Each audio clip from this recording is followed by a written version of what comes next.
कंचन राज मुजफ्फरपुर। माई बाप मिटाई देखी अमर मन घबराइल बा। माई बाप मिटाई देखी अमर मन घबराइल बा। माई चीन देश से देखी कोरोना वायरस आइल बा।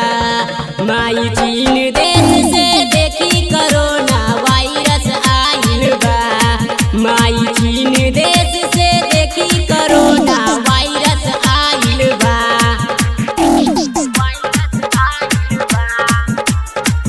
Mix by DJ Kanchan Raj Muzaffarpur. Manish अकेला रिकॉर्डिंग स्टूडियो सीतामढ़ी।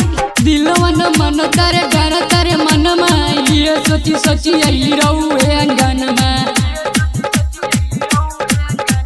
दिलवा न मन तारे गाना तारे मन में ये सोची सोची आई रहुए अंगन में।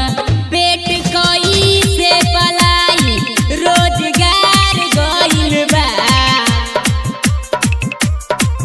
पेट कोई से पलाई रोजगार गइल बा। माई चीन देश से देखी कोरोना वायरस आइल बा।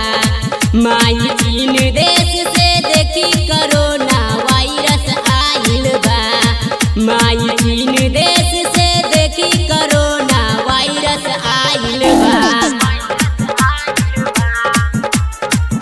Mix by DJ Kanchan Raj Muzaffarpur. Mix by Manish Akela. जिए के तजीलती दुखवा के जान के बाकी बात बारे माई दुनिया जहान के। जिए के तजीलती दुखवा के जान के बाकी बात बारे माई दुनिया जहान के। कबनो सूझत ना उपाय सोची दिलवा डेराइल बा। कबनो सूझत ना उपाय सोची दिलवा डेराइल बा। माई चीन देश से देखी कोरोना वायरस आइल बा। माई चीन देश से देखी कोरोना वायरस आइल बा। माई चीन देश से देखी कोरोना वायरस आइल बा। Mix by DJ Kanchan Raj Muzaffarpur.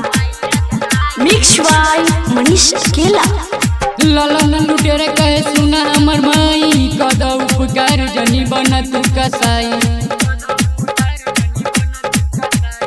Amit दीवान कहे सुना हमर माई कद उपकार जनी बना तू कसाई।